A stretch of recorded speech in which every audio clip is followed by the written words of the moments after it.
MSc ਦਾ 3D ਟਰਾਂਸਫੋਰਮੇਸ਼ਨ ਦੇ ਵਿੱਚ ਦੂਸਰੀ ਸਾਡੀ ਟਰਾਂਸਫੋਰਮੇਸ਼ਨ ਹੈ ਰੋਟੇਸ਼ਨ, ਜਿਸ ਦੇ ਵਿੱਚ ਅਸੀਂ ਕਿਸੇ ਪੁਆਇੰਟ ਨੂੰ ਜਾਂ ਕਿਸੇ ਆਬਜੈਕਟ ਨੂੰ ਸਰਕੂਲਰ ਪਾਥ ਮਤਲਬ ਐਂਟੀ ਕਲੌਕਵਾਈਜ਼ ਜਾਂ ਕਲੌਕਵਾਈਜ਼ ਰੋਟੇਟ ਕਰਦੇ ਹਾਂ ਇੱਕ ਐਂਗਲ ਤੋਂ। ਕਲੀਅਰ ਹੈ। ਤਾਂ 2D ਟਰਾਂਸਫੋਰਮੇਸ਼ਨ ਕਰਦੇ ਸਮੇਂ ਅਸੀਂ ਉਹਦਾ ਰੋਟੇਸ਼ਨ ਐਂਗਲ ਤੇ ਜਿਸ ਪੁਆਇੰਟ ਤੋਂ ਉਸਨੂੰ ਘੁਮਾਉਣਾ ਸੀ ਉਹ ਧਿਆਨ 'ਚ ਰੱਖਦੇ ਸੀ, ਬਟ 3D ਦੇ ਵਿੱਚ ਬੇਟਾ ਸਾਨੂੰ ਐਕਸਿਸ ਵੀ ਧਿਆਨ ਰੱਖਣੀ ਪਊ ਕਿ ਸਾਡੀ ਕਿਹੜੀ ਐਕਸਿਸ ਹੈ ਰੋਟੇਸ਼ਨ ਦੀ। ਕੀ ਅਸੀਂ ਐਕਸ ਐਕਸਿਸ ਤੋਂ ਰੋਟੇਟ ਕਰ ਰਹੇ ਹਾਂ, ਕੀ ਅਸੀਂ ਵਾਈ ਐਕਸਿਸ ਤੋਂ ਰੋਟੇਟ ਕਰਨ ਦੀ ਕੋਸ਼ਿਸ਼ ਕਰ ਰਹੇ ਹਾਂ, ਜਾਂ ਅਸੀਂ ਜ਼ੈਡ ਐਕਸਿਸ ਤੋਂ ਰੋਟੇਟ ਕਰ ਰਹੇ ਹਾਂ। ਤਾਂ ਇਹ ਤਿੰਨੇ ਚੀਜ਼ਾਂ ਸਾਨੂੰ ਦੇਖਣੀਆਂ ਪੈਣਗੀਆਂ। ਕਲੀਅਰ। ਤਾਂ ਰੋਟੇਸ਼ਨ ਪਹਿਲਾਂ ਦੀ ਤਰ੍ਹਾਂ ਕਿ ਅਸੀਂ ਕਲੌਕਵਾਈਜ਼ ਜਾਂ ਐਂਟੀ ਕਲੌਕਵਾਈਜ਼ ਕਰ ਸਕਦੇ ਸੀਗੇ, ਯਾਨੀ ਕਿ ਜੇ ਪੋਜ਼ੀਟਿਵ ਐਂਗਲ ਨੇ ਤਾਂ ਅਸੀਂ ਐਂਟੀ ਕਲੌਕਵਾਈਜ਼ ਚੱਲਦੇ ਸੀ ਅਤੇ ਨੈਗੇਟਿਵ ਦੇ ਵਿੱਚ ਅਸੀਂ ਕਲੌਕਵਾਈਜ਼ ਰੋਟੇਸ਼ਨਸ ਪ੍ਰੋਡਿਊਸ ਕਰਦੇ ਸੀ। ਤਾਂ ਹੁਣ ਰੋਟੇਸ਼ਨਸ ਦੀ ਜੇਕਰ ਗੱਲ ਕਰੀਏ, ਅਸੀਂ ਤਿੰਨੋਂ ਐਕਸਿਸ ਤੋਂ ਬੇਟਾ ਤਿੰਨ ਕੇਸਿਸ ਨੇ ਕਿ ਅਸੀਂ ਤਿੰਨੋਂ ਐਕਸਿਸ ਤੋਂ ਕਿਤੋਂ ਵੀ ਰੋਟੇਸ਼ਨ ਕਰ ਸਕਦੇ ਹਾਂ ਐਕਸ ਵਾਈ ਜ਼ੈਡ ਤੋਂ। ਤਾਂ ਸਭ ਤੋਂ ਪਹਿਲੇ ਜੇਕਰ ਅਸੀਂ ਰੋਟੇਸ਼ਨ ਕਰ ਰਹੇ ਹਾਂ ਜ਼ੈਡ ਐਕਸਿਸ ਤੋਂ ਕਰ ਰਹੇ ਹਾਂ ਤਾਂ ਓਬੀਅਸਲੀ ਸਾਡਾ ਉਹ ਵਾਲਾ ਫਾਰਮੂਲਾ ਰਹੂਗਾ। ਠੀਕ ਹੈ, ਬਸ ਉਸ ਨੂੰ ਤੁਸੀਂ ਐਕਸ ਵਾਈ ਦੀ ਜਗ੍ਹਾ 'ਤੇ ਹੀ ਘੁਮਾਉਣਾ ਕਿ ਕਿੱਦਾਂ ਘੁਮਾਓਗੇ। ਜ਼ੈਡ ਐਕਸਿਸ ਤੋਂ ਰੋਟੇਸ਼ਨ ਕਰਦੇ ਸਮੇਂ ਜ਼ੈਡ ਦੀ ਵੈਲਿਊ ਖੁਦ ਹੀ ਚੇਂਜ ਨਹੀਂ ਹੋਊਗੀ, ਉਹ ਅਨਚੇਂਜ ਹੀ ਰਹੂਗਾ। ਅਤੇ ਜਿਹੜਾ ਤੁਹਾਡਾ ਅਸੀਂ ਇੱਥੇ ਐਂਗਲ ਮੰਨ ਕੇ ਚੱਲ ਰਿਹਾ, ਅਸੀਂ ਐਂਟੀ ਕਲੌਕਵਾਈਜ਼ ਰੋਟੇਸ਼ਨ ਦੀ ਗੱਲ ਕਰ ਰਹੇ ਹਾਂ, ਕਲੌਕਵਾਈਜ਼ ਦੀ ਬਾਅਦ ਦੇ ਵਿੱਚ ਕਰਦੇ ਹਾਂ। ਤਾਂ ਐਂਟੀ ਕਲੌਕਵਾਈਜ਼ ਰੋਟੇਸ਼ਨ ਦੇ ਵਿੱਚ ਜ਼ੈਡ ਦੀ ਵੈਲਿਊ ਤੁਹਾਡੀ ਉਹੀ ਹੋ ਰਹੀ ਕਿਉਂਕਿ ਅਸੀਂ ਜ਼ੈਡ ਐਕਸਿਸ ਤੋਂ ਰੋਟੇਟ ਕਰ ਰਹੇ ਹਾਂ।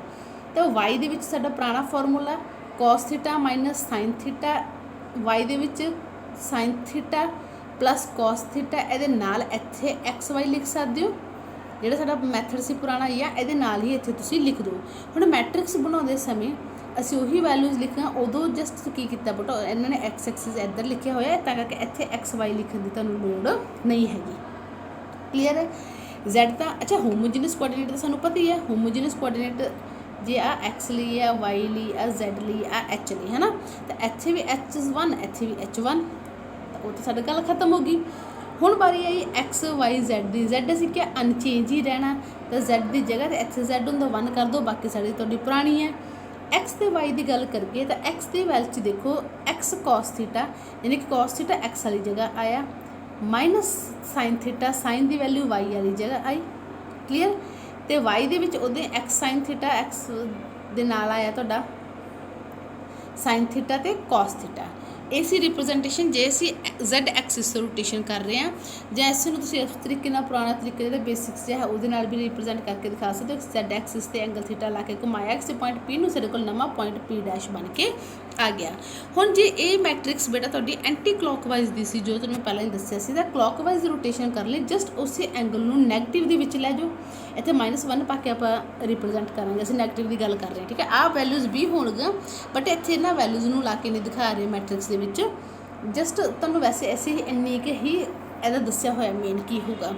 ਹੁਣ ਇਹਦਾ ਮੈਟ੍ਰਿਕਸ ਬਣੀ ਕਿਵੇਂ ਹੈ, ਇਹਦਾ ਮੈਂ ਤੁਹਾਨੂੰ ਹਾਲਾਂਕਿ ਪਹਿਲਾਂ ਵੀ ਦੱਸਿਆ ਕਿ ਜੇ ਕਲੌਕਵਾਈਜ਼ ਇਨਵਰਸ ਹੈ ਇਹਦਾ, ਜੇ ਇਹ ਥੀਟਾ ਸੀ ਤਾਂ ਇਹ ਉਹਦਾ ਇਨਵਰਸ ਜਾ ਰਿਹਾ ਤਾਂ ਸਾਰੇ ਇਹਨਾਂ ਨੂੰ ਤੁਸੀਂ ਕਰੋ ਨੈਗੇਟਿਵ, ਕੋਸ ਨੂੰ ਵੀ ਨੈਗੇਟਿਵ, ਸਾਈਨ ਵਾਲੇ ਨੂੰ ਵੀ ਨੈਗੇਟਿਵ ਕਰ ਦਿਓ, ਐਸ ਸਾਈਨ ਨੂੰ ਵੀ ਨੈਗੇਟਿਵ, ਐਸ ਕੋਸ ਨੂੰ ਵੀ ਨੈਗੇਟਿਵ। ਕਲੀਅਰ। ਹੁਣ ਮੈਂ ਤੁਹਾਨੂੰ ਦੱਸਿਆ ਕਿ ਜਿਹੜਾ ਕੋਸ ਆ ਉਹ ਈਵਨ ਫੰਕਸ਼ਨ ਹੈ, ਈਵਨ ਮਤਲਬ ਦੋ ਵਾਰ ਦੇਖੋ, ਕੋਸ ਦਾ ਈਵਨ, ਮਾਈਨਸ ਦਾ ਕੀ ਰਹਿ ਜਾਊਗਾ, ਪਲੱਸ ਹੀ ਰਹਿ ਜਾਊਗਾ।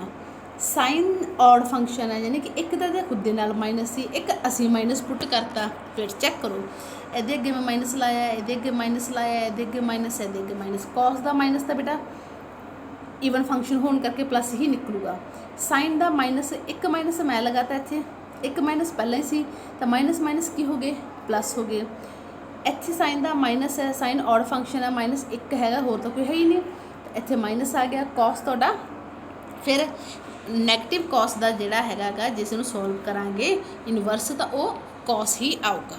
ਤਾਂ ਇਹ ਐਸੇ ਹੀ ਮੈਟ੍ਰਿਕਸ ਦਾ ਇਨਵਰਸ ਹੈ। ਚਾਹੋ ਤਾਂ ਲਿਖੋ, ਅਦਰਵਾਈਜ਼ ਕੋਈ ਜ਼ਰੂਰਤ ਨਹੀਂ, ਤੁਸੀਂ ਲਿਖਣਾ ਨਹੀਂ ਚਾਹੁੰਦੇ ਤਾਂ, ਬਟ ਸਿਰਫ ਮੈਂ ਤੁਹਾਨੂੰ ਦੱਸ ਰਹੀ ਹਾਂ ਕਿ ਜ਼ੈਡ ਐਕਸਿਸ ਤੋਂ ਰੋਟੇਸ਼ਨ ਕਰਦੇ ਸਮੇਂ ਜ਼ੈਡ ਦੀ ਵੈਲਿਊ ਉਹੀ ਰਹੂਗੀ, ਬਾਕੀ ਵੈਲਿਊ ਤੁਸੀਂ ਇਹਨਾਂ ਦੇ ਵਿੱਚ ਸ਼ਿਫਟ ਕਰੋਗੇ ਅਤੇ ਉਸਦਾ ਇਨਵਰਸ ਵੀ ਤੁਸੀਂ ਕੱਢ ਸਕਦੇ ਹੋ। ਮੈਂ ਤਰੀਕਾ ਯਾਦ ਰੱਖ ਕੇ, ਜੇਕਰ ਅਸੀਂ ਰੋਟੇਸ਼ਨ ਐਕਸ ਐਕਸਿਸ ਤੋਂ ਕਰਦੇ ਹੋ ਦੈਟ ਮੀਨਸ ਐਕਸ ਐਕਸਿਸ ਤੋਂ ਅਸੀਂ ਕਿਸੇ ਚੀਜ਼ ਨੂੰ ਰੋਟੇਟ ਕਰਨਾ, ਤਾਂ ਦੇਖੋ ਮੈਟ੍ਰਿਕਸ ਦੇ ਵਿੱਚ ਆਹ ਵਾਲਾ ਤਰੀਕਾ ਰਹੋ, ਅਸੀਂ ਐਕਸ ਐਕਸਿਸ ਤੋਂ ਰੋਟੇਟ ਕੀਤਾ ਤਾਂ ਉਹੀ ਕੋਸ ਸਾਈਨ ਦੀਆਂ ਵੈਲਿਊਜ਼ ਵਾਈ ਅਤੇ ਜ਼ੈਡ ਦੇ ਵਿੱਚ ਸ਼ਿਫਟ ਹੋ ਜਾਣਗੀਆਂ। ਠੀਕ ਹੈ, ਤਾਂ ਉਹ ਵੈਲਿਊ ਸ਼ਿਫਟ ਹੋ ਕੇ ਸਾਡੇ ਕੋਲ ਕੀ ਬਣ ਗਈ ਮੈਟ੍ਰਿਕਸ। ਦੇਖੋ ਐਕਸ ਨੂੰ ਹੁਣ ਅਸੀਂ ਚੇਂਜ ਕਰਨਾ ਨਹੀਂ, ਤਾਂ ਮੈਂ ਤੁਹਾਨੂੰ ਕਿਹਾ ਉਹ ਵਾਲੀਆਂ ਵੈਲਿਊਜ਼ ਵਾਈ ਅਤੇ ਜ਼ੈਡ ਦੇ ਵਿੱਚ ਸ਼ਿਫਟ ਕਰੋ। क्लीयर है जी। एक्स तुहाडा पुराना ही रहूगा। तो इत्थे देखो एक्स की वैल्यू नूं असीं चेंज नहीं किया, उही वैल्यूज़ असीं वाई ते जैड दे विच कीतीआं शिफ्ट। तो ये जिहड़ा जेकर तुहाडे कोल ट्रांसफॉर्मेशन आ जाती है, इहदा इनवर्स भी तुहाडा नीचे दिता होगा कि इहदा इनवर्स तुहाडा की बन रहा है। क्लीयर। तो अगे जाके उन्होंने क्लॉकवाइज भी ऐसे ही मैट्रिक्स नूं क्लॉकवाइज भी कढ़ के दिखाया। क्लॉकवाइज फिर उमें पत्तों माइनस माइनस करके कढ़ के देखो की तुहाडा बनूगा। लास्ट आउंदा है जे असीं वाई एक्सिस तो रिप्रजेंट कर रहे हैं, वाई एक्सिस तो कर रहे हैं, देखो तो साडियां वैल्यूज़ किधर शिफ्ट हो जाएंगे, जैड ते एक्स दे विच जिहड़े साडा फॉर्मूला कॉस साइन वाला आ वाला फॉर्मूला साडा शिफ्ट हो जाऊगा। तो हुण साडे कोल की बन गया, वाई एक्सिस तो रोटेशन करते समय तो साडे कोल उही फॉर्मूला देखो सी कॉस माइनस साइन एक्स होंदा गा साइन प्लस कॉस थीटा, तो वाई थोड़े ने सेम ही रहना गा। तो आईओ वाले फॉर्मूले तुसीं लिख के मैट्रिक्स की फॉर्म के विच लिख के दिखा दो। तो उस तो बाद जेकर इहदा इनवर्स कढ़ना चाहुंदे हो तो उसका भी इनवर्स तुसीं कढ़ सकदे हो। इत्थे इन्होंने इसका इनवर्स कढ़ के तो नहीं दिता, बट तुसीं अपने बोलो इहदा इनवर्स भी कर सकते हो। वेट मैं चैक कर ਲਾਂ बेटा इनवर्स तो नहीं,